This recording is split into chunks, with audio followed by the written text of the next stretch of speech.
예수의 숨겨진 세월 12세에서 30세 사이에 일어난 일, 기적 이전에, 군중 이전에, 물 위를 걷기 이전에 예수는 일하기 위해 일찍 일어났습니다. 그의 손은 나무의 무게와 톱밥의 냄새, 평범한 하루의 땀을 알고 있었습니다.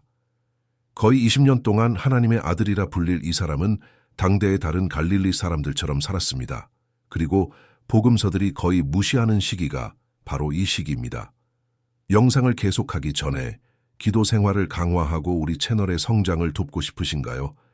여러분을 인도할 50가지 이상의 특별한 기도문이 담긴 자료를 준비했습니다. 설명란의 링크를 클릭하여 그리스도의 말씀을 전파하는 우리의 프로젝트를 도와주십시오. 18년, 이것은 어린 예수의 마지막 등장과 공생의 시작 사이의 간격입니다. 복음서는 예루살렘 성전에서 율법학자들과 토론하는 12세 소년을 기록합니다. 누가는 마리아와 요셉이 사흘간의 애타는 수색 끝에 스승들 사이에 앉아 노련한 이들도 대답하지 못할 질문을 던지는 아들을 발견한 과정을 묘사합니다. 이 장면 이후 성경 텍스트는 거의 20년을 건너뜁니다. 다음 기록은 이미 30세 성인이 된 예수가 요한에게 세례를 받기 위해 요르단 강물로 내려가는 모습을 보여줍니다. 이 두 순간 사이에 무슨 일이 있었을까요? 왜 성경은 침묵을 택했을까요? 배경을 생각해 보십시오. 나사렛은 예루살렘이 아니었습니다. 중소도시조차 아니었습니다. 이스라엘의 종교적 수도에서 북쪽으로 약 150km 떨어진 하부 갈릴리의 언덕에 박힌 인구 약 400명의 마을이었습니다. 구약 성경의 어떤 책에도 언급되지 않습니다. 1세기 유대인의 위대한 역사가인 플라비우스 요세푸스의 저술에도 나타나지 않습니다.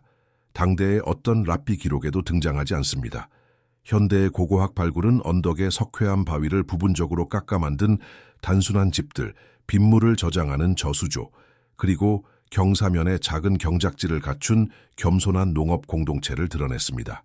나다넬이 예수에 대해 처음 들었을 때 그의 반응은 시사하는 바가 컸습니다. 나사렛에서 무슨 선한 것이 날 수 있느냐? 이 질문은 단지 수사적인 것이 아니었습니다. 그것은 더 큰 도시의 거주자들이 그 잊혀진 마을에 대해 느꼈던 멸시를 반영했습니다. 나사렛은 주요 무역로에서 벗어나 있었습니다. 명망 있는 회당도 없었습니다. 유명한 서기관을 배출하지도 않았습니다. 야망 있는 사람들이 기회만 생기면 떠나는 그런 곳이었습니다. 미래의 스승이 지상생애의 대부분을 보낸 곳은 바로 이 보잘것없는 장소였습니다. 대리석 궁전이 아니었습니다. 예루살렘의 서기관 학교도 아니었습니다. 거대한 신학적 쟁점들이 논의되던 성전의 복도도 아니었습니다. 하지만 모든 이가 서로의 이름을 알고 소식이 느리게 전달되며 육체노동이 각 가정의 정체성과 가치를 규정하는 농촌 공동체였습니다. 기독교 전통은 중요한 세부사항 하나를 보존했습니다. 예수는 텍톤이었습니다. 이 그리스어 단어는 마가복음 6장 3절에 등장하며 목수로 번역되었지만 그 의미는 더 넓습니다. 텍톤은 나무와 돌을 다루는 장인, 즉 탁자와 의자 같은 단순한 가구부터 지붕, 문, 심지어 작은 건물과 같은 더 복잡한 구조물까지 세울 수 있는 건설자를 지칭했습니다. 요셉은 이 직업에 종사했습니다. 그리고 1세기 유대인들의 관습대로 아들은 대개 5세나 6세 때부터 아버지의 직업을 일찍 배웠습니다. 일상적인 실제 생활에서 그것이 무엇을 의미했는지 상상해 보십시오. 갈릴리의 공기에 여전히 밤의 신선함이 남아있을 때 해가 뜨기 전에 일어나는 것입니다. 아마도 가족의 집에 부속된 방이나 차양으로 보호된 야외 공간이었을 작업장으로 걸어갑니다. 통나무를 선택하고 나무의 질을 평가하며 작업을 망칠 결함을 식별합니다. 표시된 줄과 막대를 사용하여 판자를 정밀하게 측정합니다. 청동이나 철톱으로 들보를 자르는 과정은 느리고 고단합니다. 매끄러워질 때까지 자귀로 표면을 깎아냅니다. 세대에서 세대로 전해 내려온 기술을 사용하여 부품들을 끼워 맞춥니다. 옷에 베어든 백향목과 참나무의 냄새, 머리카락과 수염에 쌓이는 톱밥, 손바닥에 두꺼운 굳은 살, 손톱 밑에 자주 박히는 가시, 작업물 위로 몸을 굽힌 채 몇 시간을 보낸 뒤에 허리 통증, 손가락에 흉터를 남긴 우발적인 상처들, 이것이 나중에 말 한마디로 중풍병자를 고치고 손길 한 번으로 죽은 자를 살려낼 사람의 일상이었습니다. 하지만 그 침묵의 세월에는 육체 노동 이상의 것이 있었습니다. 유대인 청년의 종교 교육은 수세기에 걸쳐 전해 내려온 명확한 패턴을 따랐습니다. 5세에는 모세 오경인 토라 공부를 시작하여 히브리어 글자를 익히고 거룩한 말씀을 발음하는 법을 배웠습니다. 10세에는 기록된 율법을 해석하고 그 원칙을 일상 상황에 적용하는 구전 전통인 미슈나로 나아갔습니다. 13세에는 오늘날 우리가 바르 미츠바 발 미츠바라고 부르는 의식을 통해 계명에 대한 개인적 책임을 지고 종교적 목적을 위해 공동체의 성인 남성으로 계수되었습니다. 회당은 공동체 센터, 학교 법정의 역할을 했습니다. 예외 없이 매주 안식일마다 가족들은 히브리어 성경 낭독과 지역 스승들의 강론을 듣기 위해 모였습니다. 예배는 정해진 순서를 따랐습니다. 기도 히브리어 토라 낭독, 일반 백성이 이해하는 아람에어 번역, 예언서 낭독, 그리고 텍스트를 설명하는 설교였습니다. 어떤 성인 남성이라도 낭독이나 강론을 위해 부름받을 수 있었습니다. 그것은 수동적인 관객이 아닌 능동적인 참여의 문화였습니다. 예수는 수년 동안 이 회당에 다녔습니다. 연간 낭독 주기에 따라 수백 번 반복되는 동일한 텍스트를 들었습니다. 시편 전체, 방대한 예언, 상세한 역사적 서사를 암기했습니다. 누가는 성인이 된 그가 어느 안식일에 나사렛 회당에 들어가 이사야 선지자의 두루마리를 건네받고 주저함 없이 자신이 원하는 정확한 구절을 찾아 모든 이에게 깊은 인상을 남기는 권위로 읽었다고 기록합니다. 이것은 우연히 일어나는 일이 아닙니다. 이것은 수십 년 동안 성경에 깊이 몰입한 결과입니다. 잊혀진 마을의 목수가 어떻게 12세의 예루살렘의 박사들과 토론하고 30세의 노련한 바리새인들을 침묵시킬 정도로 거룩한 텍스트를 깊이 알 수 있었을까요? 답은 숨겨진 세월에 있습니다. 회당에서의 매일의 공부, 지역 스승들에게 던진 매 질문, 어려운 구절의 의미에 대해 다른 청년들과 나눈 매 토론, 배운 것을 홀로 묵상하며 보낸 매일 밤. 예수가 공생애에서 보여준 지식은 난데없이 나타난 것이 아닙니다. 그것은 거의 30년 동안의 조용하고 보이지 않는 준비 과정을 통해 벽돌 하나하나, 구절 하나하나 쌓아 올려진 것입니다. 그 격동의 시기, 갈릴리의 정치 상황을 고려해 보십시오. 로마는 기원전 63년 폼페이우스 장군이 잔혹한 포위 공격 끝에 예루살렘을 정복한 이래 이 지역을 지배해왔습니다. 영토는 로마 당국과 헤롯 왕조의 괴뢰 왕들의 조합에 의해 통치되는 속주와 분본 광령으로 나뉘어 있었습니다. 세금은 가혹했으며 굴복한 인구로부터 가능한 한 많은 것을 짜내도록 설계되었습니다. 현대 역사학자들은 농업 생산량의 40%에서 70%가 제국에 바치는 곡물, 성전을 위한 종교세, 그리고 지역 통치자들을 위한 기부금으로 소비되었다고 추정합니다. 베들레헴의 영아 학살을 명령한 헤롯의 아들, 헤롯 안티파스가 예수의 청년기 내내 갈릴리를 통치했습니다. 그는 나중에 자신의 불법적인 결혼을 비판했다는 이유로 세례 요한의 목을 베라고 명령하고 예루살렘에서 재판을 받는 동안 예수를 조롱할 바로 그 통치자였습니다. 안티파스는 정치적 교활함과 계산된 잔인함으로 유명했습니다. 예수는 나중에 그를 여우라고 불렀는데 이는 칭찬이 아니었습니다. 로마의 권력과 헤롯의 부패라는 그림자가 세무 관리들이 지나간 뒤 남은 적은 것으로 생존하려 애쓰는 모든 마을, 모든 가정, 모든 노동자 위에 드리워져 있었습니다. 예수는 이것을 가까이서 보며 자랐습니다. 갚을 수 없는 빚 때문에 조상 대대로 내려온 땅을 잃는 이웃들을 보았습니다. 무자비한 채권자들에게 빚을 갚기 위해 아버지가 노예로 팔려가며 가족이 뿔뿔이 흩어지는 것을 보았습니다. 자비 없는 채권자들에 의해 집에서 쫓겨나는 과부들을 보았습니다. 보호해줄 사람 없이 버려진 고아들을 보았습니다. 먼지 날리는 도로를 행진하는 로마 군인들, 햇빛에 빛나는 그들의 갑옷을 보며 족장들에게 약속된 그 땅의 진짜 주인이 누구인지 모두가 상기하는 것을 보았습니다. 이 경험은 그가 나중에 들려줄 비유들을 형성했습니다. 불가능한 액수의 빚을 진 종들의 이야기, 착취하는 노동자들에게 포도원을 맡기고 떠난 부재지주들, 결산을 요구하는 무자비한 왕들, 끈질기게 요구하는 사람의 말만 들어주는 불의한 재판관들, 장부를 조작하는 불의한 청지기들. 그것은 책에서 배운 추상적인 이론이 아니었습니다. 형성기 수십 년 동안 매일같이 관찰한 실제 삶이었습니다. 복음서는 예수에게 형제와 자매들이 있었다고 언급합니다. 마태복음 13장은 네 형제의 이름을 야고보, 요셉, 시몬, 유다로 나열합니다. 자매들의 이름은 당시 여성에 대한 관습대로 언급되지 않았지만 복수형은 최소한 2명임을 나타냅니다. 이는 외국 제국에 점령된 지역의 가난한 마을에서 장인의 노동으로 부양되는 최소 7자녀, 어쩌면 그 이상의 대가족을 의미합니다. 그 시절의 가족 역동성은 여전히 침묵에 쌓여 있습니다. 우리가 아는 것은 요셉이 성전 에피소드 이후 성경 서사에서 완전히 사라진다는 점입니다. 예수의 세례 때도, 그 뒤를 이은 기적 때도, 설교 때도, 십자가 처형 때도 언급되지 않습니다. 마리아는 여러 중요한 상황에서 혼자 등장합니다.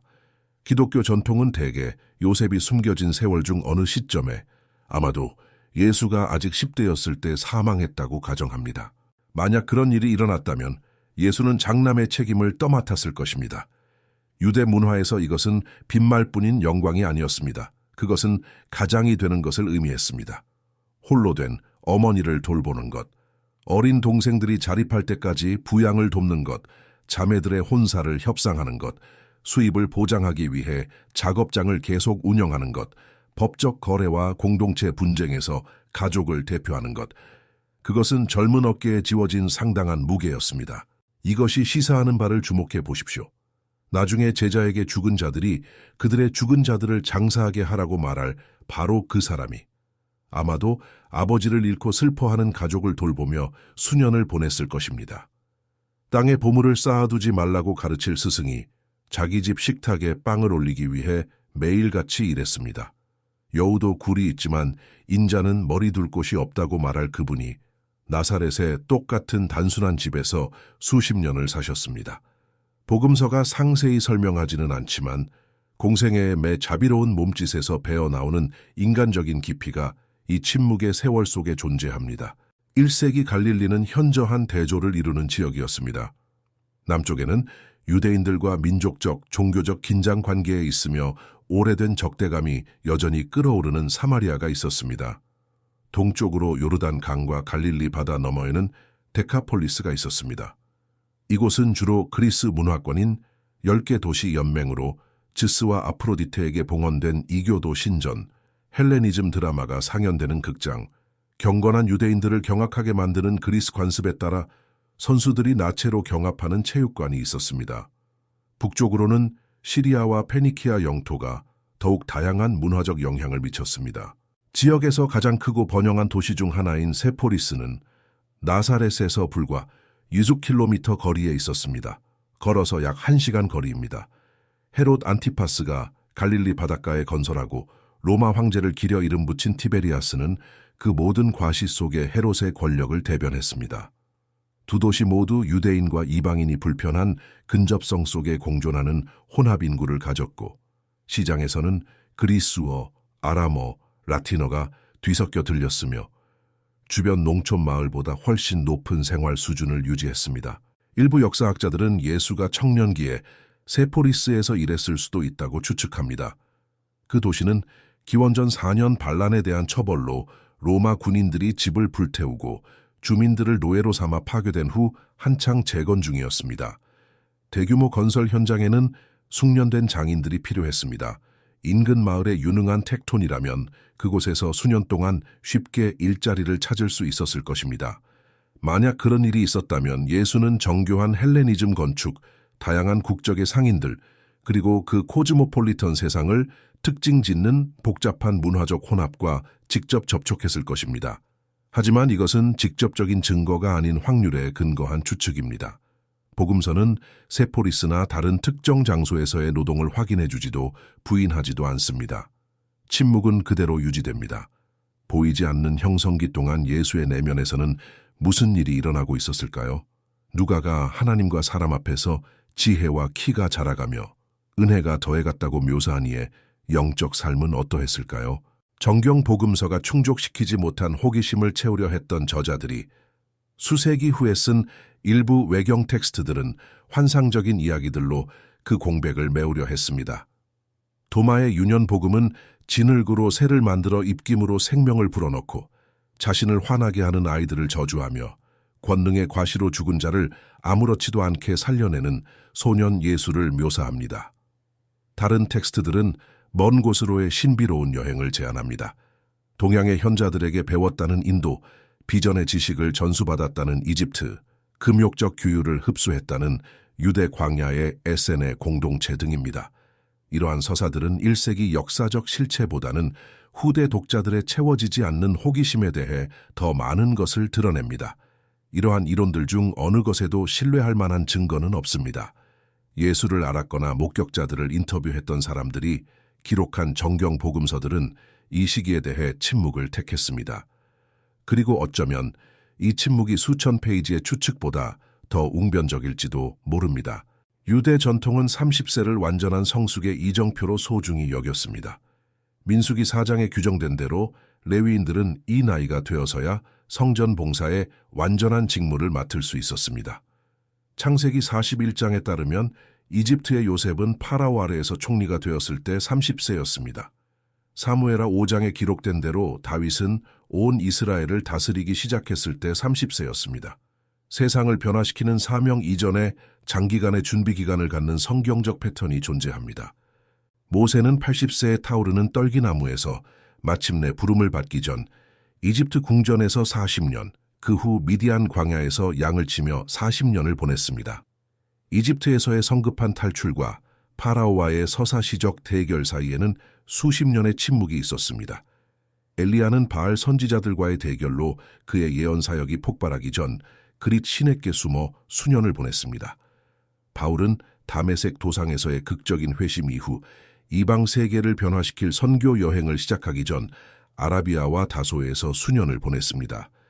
이 패턴은 성경 전체에 걸쳐 반복됩니다.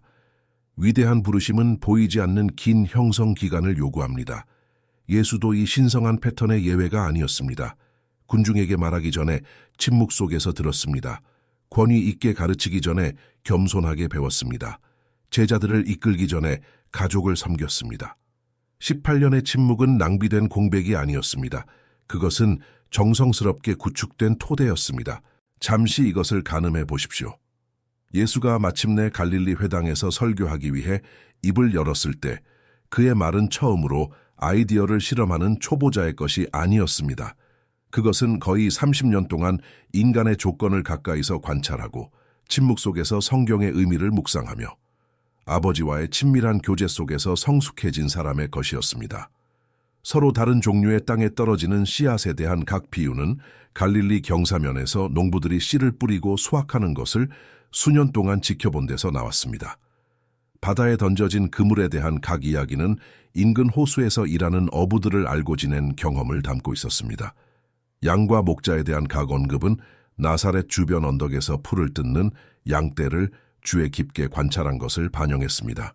공생애의 많은 부분을 특징 짓게 될 바리새인 및 서기관들과의 대결은 즉흥적인 것이 아니었습니다. 그것은 수십 년 동안 율법과 예언서의 모든 세부 사항을 공부한 사람의 외과적 정밀함을 지니고 있었습니다. 예수가 모세나 이사야 시편을 인용할 때 그는 노트를 참고하고 있지 않았습니다. 그는 수년간의 암기와 묵상을 통해 축적된 지식의 저장소에 접속하고 있었습니다. 군중을 감동시킨 권위는 난데없이 나타난 것이 아닙니다. 그것은 침묵 속에서 단련된 것이었습니다. 혁명적인 팔복과 율법에 대한 급진적 해석이 담긴 산상수훈은 예수가 제자들과 함께 언덕을 오르던 중 갑작스러운 영감의 순간에 탄생한 것이 아닙니다. 그것은 고요한 새벽녘에 성경을 묵상하며 보낸 수천 시간 속에서 태어났습니다. 아무도 보지 않는 곳에서 기도로 하나님과 나눈 친밀한 대화 속에서 태어났습니다.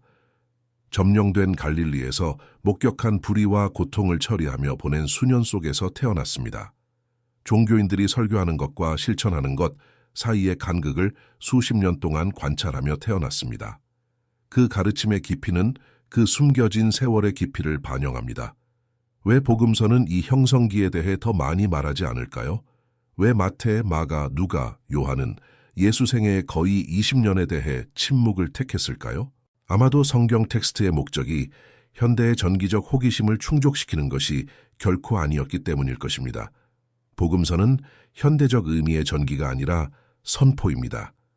저자들이 성령의 감동을 받아 신앙의 필수적이라고 간주한 것, 즉 하나님 나라의 메시지, 예수의 정체성을 확인해주는 기적의 표적들, 십자가에서의 대속적 죽음, 죽음을 이긴 승리로운 부활에 초점을 맞춥니다. 준비의 세월은 준비함으로써 그 목적을 다했습니다. 신성한 계획 속에서 그 기능을 수행하기 위해 상세히 서술될 필요가 없었습니다. 또한 어쩌면 그 침묵이 개인적인 동일시로 초대하기 때문일 수도 있습니다. 예수는 역사를 바꾼 비범한 삶을 살기 전에 겉보기에 평범한 삶을 살았습니다.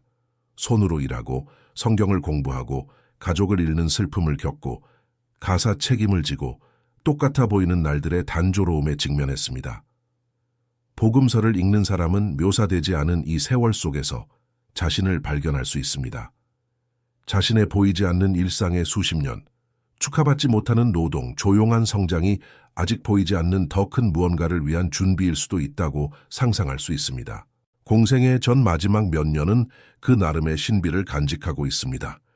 어느 순간 예수는 떠날 때가 되었음을 알았습니다. 요르단 강과 유대 광야에서 설교하는 세례 요한의 소식이 갈릴리에 도달했고 도처에서 마음을 흔들었습니다. 마을에서 요르단 계곡으로 군중이 내려가 공개적으로 죄를 자백하고 다가올 새로운 무언가를 위한 회개와 준비의 표시로 물에 잠겼습니다. 이스라엘의 역사에서 무언가가 일어나고 있었습니다. 억압받는 유대인의 마음속에 늘 잠재되어 있던 메시아적 기대는 광야 선지자의 천둥 같은 설교와 함께 새로운 강렬함을 얻었습니다. 예수는 나사렛을 떠났습니다. 익숙한 도구들이 있는 목수 작업장을 떠났습니다. 자신의 결정을 이해하지 못했을지도 모를 형제들을 떠났습니다. 천사의 고지 이후 이 모든 일을 마음속에 간직해온 어머니를 떠났습니다. 요르단 계곡까지 120km의 먼지 나는 길을 걸었습니다. 사마리아를 통과하거나 사마리아 영토를 피하려는 유대인들처럼 요르단 계곡으로 우회했습니다. 강이 사해로 흘러들기 전 대추야자 나무 사이를 굽이쳐 흐르는 지구 표면에서 가장 낮은 지점까지 경사면을 내려갔습니다. 세례를 기다리는 죄인들의 줄에 섰습니다. 자신을 다르다고 밝히지 않았습니다. 특권을 주장하지 않았습니다. 자신이 누구인지 알리지 않았습니다. 그저 회개하는 다른 갈릴리 사람들처럼 자신의 차례를 기다렸습니다. 그리고 요한이 그가 다가오는 것을 보았을 때 무언가 일이 일어났습니다. 군중을 담대하게 대면하던 선지자가 주저했습니다. 내가 당신에게서 세례를 받아야 할 터인데 당신이 내게로 오시나이까? 그러나 예수는 고집했습니다. 이제 허락하라 우리가 이와 같이 하여 모든 의를 이루는 것이 합당하니라. 그가 요르단 강물에서 올라왔을 때 곁에 있던 이들이 목격할 수 있도록 하늘이 열렸습니다. 하나님의 성령이 비둘기 같은 가시적인 형체로 내려와 그 위에 머물렀습니다. 그리고 들을 귀 있는 자들에게 들리도록 하늘에서 천둥 같은 음성이 울려 퍼졌습니다. 이는 내 사랑하는 아들이요 내 기뻐하는 자라. 침묵의 세월은 강가에서의 그 순간에 끝났습니다. 인류 역사를 바꿀 3년이 시작되었습니다. 하지만 그 뒤에 온 어떤 것도 그 전에 있었던 일 없이는 적절히 이해될 수 없습니다. 예수가 공생애 동안 행할 기적적인 치유는 인간의 고통을 멀리가 아닌 가까이서 알았던 사람임을 보여주었습니다. 그는 평생 나사렛 거리에서 병자들을 보았습니다. 갈릴리 길가에서 구걸하는 중풍병자들을 관찰했습니다. 생존을 위해 타인의 자비에 의존하는 맹인들을 알고 있었습니다. 어쩌면 어떤 의사도 고칠 수 없는 질병으로 사랑하는 사람들을 잃었을지도 모릅니다. 그가 모든 정결 예법을 어기고 나병 환자를 만졌을 때 그것은 소외된 이들에게 한 번도 다가가 본 적 없는 사람의 거리감 있는 몸짓이 아니었습니다. 그것은 소외가 일상적이고 고통스러운 사회에서 자라난 이의 손길이었습니다. 당대 종교인들을 경악하게 했던 세리 및 죄인들과의 식사는 실제 삶의 복잡성을 아는 이에게는 깊은 의미가 있었습니다. 수십 년 동안 손으로 일하며 가난한 이들이 살아남기 위해 벌이는 매일의 투쟁을 알고 세무관리들이 그들의 요구로 가정을 파괴하는 것을 보았던 이에게 이 식사는 근거 없는 도발이 아니었습니다. 그것은 종교 시스템이 회복 불가능하다고 버린 사람들에게 베푸는 자비의 연장이었습니다. 예수는 사람들을 볼 때 추상적인 범주로 보지 않았습니다. 구체적인 역사, 특정한 고통, 취약한 희망을 가진 구체적인 인간으로 보았습니다. 이 자비로운 시선은 예루살렘의 신학학교가 아닌 보이지 않는 세월 동안 나사렛에서 형성되었습니다. 그가 가르치던 독보적인 권위는 그를 듣는 군중을 놀라게 했습니다. 서기관과 바리새인들은 율법 해석의 근거를 마련하기 위해 다른 유명한 랍비들을 인용했습니다. 그들은 이전 스승들로 거슬러 올라가는 전통의 사슬을 구축했습니다. 예수는 완전히 다른 곳에서 말씀하셨습니다. 옛 사람들에게 말한 바를 너희가 들었으나 나는 너희에게 이르노니. 중개자를 배제한 이 권위는 인간적인 오만이 아니었습니다. 그것은 숨겨진 세월 동안 하나님만이 목격하신 깊은 침묵 속에서, 밤을 지사오는 기도 속에서, 하늘 아버지와의 친밀한 교제 속에서 수십 년간 구축된 확신이었습니다. 기성 종교 시스템과의 빈번한 대결은 그 구조적 결함에 대한 깊은 지식을 드러냈습니다. 예수는 바리새인들의 관습을 모르는 외부 관찰자로서 그들을 비판하지 않았습니다. 그는 구전 전통의 모든 세부 사항, 그들이 공적으로 설교하는 것과 사적으로 실천하는 것 사이의 모든 틈새, 단순한 사람들의 어깨에 지우면서 자신들은 손가락 하나 까딱하지 않는 모든 견딜 수 없는 짐을 아는 사람으로서 비판했습니다. 이 정확한 지식은 그가 30세가 되었을 때 마법처럼 나타난 것이 아닙니다. 그것은 거의 30년 동안의 공동체 생활 동안 회당에서, 비공식적인 토론에서, 세심한 관찰을 통해 인내심 있게 축적된 것입니다. 12사도를 선택한 것은 인간의 성품을 읽는 탁월한 감수성을 보여줍니다. 베드로와 그의 동료들 같은 거친 어부들, 마태 같은 멸시받는 세리, 시몬 같은 민족주의 열혈당원, 격렬한 충돌을 일으키기 쉬운 이토록 다양한 개성들이 연합된 팀으로 기능해야 했습니다. 예수는 다른 이들이 한계만을 보는 곳에서 어떻게 잠재력을 식별하는 이 비범한 능력을 개발했을까요? 나사렛 거리에서, 세포리스의 건설 현장에서, 지역 전체를 아우르는 상업 여행에서 다양한 유형의 사람들과 어울리며 보낸 세월 덕분입니다. 숨겨진 세월은 인성교육의 집중학교였습니다. 예수가 들려준 비유들을 생각해 보십시오. 씨를 뿌리러 나가서 서로 다른 종류의 땅을 마주하는 씨 뿌리는 자, 잃어버린 동전 하나를 찾기 위해 집 전체를 쓰는 여인, 산에서 길을 잃은 양 한 마리를 찾기 위해 99마리를 우리에 두고 떠나는 목자, 먼 나라로 떠난 아들을 길가에서 매일같이 간절히 기다리는 아버지, 밭에 숨겨진 보물을 발견하고 그것을 사기 위해 모든 것을 파는 사람, 비할 데 없는 가치의 진주를 찾을 때까지 도처에서 귀한 진주를 구하는 상인. 각 이미지는 예수가 직접적인 경험을 통해 밀접하게 알았던 세상에서 온 것입니다. 추상적인 개념을 더 쉽게 전달하기 위해 고안된 학술적인 예화가 아닙니다.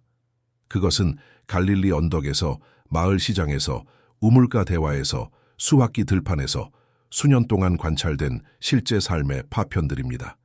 비유에는 흙냄새, 일상의 질감, 살아낸 인간미의 무게가 담겨 있습니다. 예수가 제자들에게 가르쳐준 주기도문은 어떤 아이라도 암기할 수 있는 비범하게 단순한 말들 속에 깊은 신학을 응축하고 있습니다.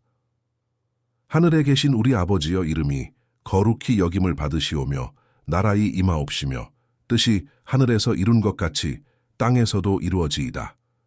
오늘날 우리에게 일용할 양식을 주옵시고 우리가 우리에게 죄 지은 자를 사하여 준 것 같이 우리 죄를 사하여 주옵시고 우리를 시험에 들게 하지 마옵시고 다만 악에서 구하옵소서. 이 기도의 각 문구는 숨겨진 세월 동안 축적된 구체적인 경험들을 반영합니다. 빈곤이 만연했던 지역에서 장인 가족이 겪었던 일용할 양식을 위한 투쟁, 로마의 세금과 종교세의 압도적인 무게 아래 갈릴리 농민들을 괴롭혔던 빚, 군사 점령과 구조적 불의의 세상에서 청년이 겪는 시험, 억압, 질병, 요절, 파괴된 가정으로 나타났던 아간 주기도문은 신학적 추상이 아닙니다. 그것은 살아낸 수십 년에서 태어났습니다.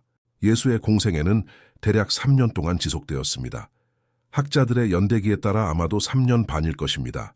이 상대적으로 짧은 기간 동안 그는 팔레스타인의 마을과 도시를 두루 다니며 때로는 수천 명에 이르는 군중을 가르치고 온갖 종류의 질병을 앓는 수많은 병자를 고치고 종교 및 정치 권력자들과 대결하고 자신의 사역을 이어갈 제자 그룹을 훈련시키고 그들 중 한 명에게 배신당하고 겟세마네에서 체포되어 새벽에 불법적으로 재판받고 빌라도에게 정죄받아 골곳에서 십자가에 못 박히고 사흘 만에 부활했습니다. 그 강렬함은 절대적으로 인상적입니다. 하지만 이 3년의 공생애 이전에는 거의 30년에 보이지 않는 준비 기간이 있었습니다. 그 비율은 의미심장하며 숙고할 가치가 있습니다. 가시적인 활동 1년당 10년의 형성 기간입니다. 침묵은 소리보다 10배 더 길었습니다. 씨앗은 나무가 태양 아래 가시적으로 머문 시간보다 훨씬 더 오랜 시간 동안 어두운 땅 속에 묻혀 있었습니다. 즉각적인 결과를 기대하는 시대를 사는 이들에게 여기에는 깊은 교훈이 있습니다.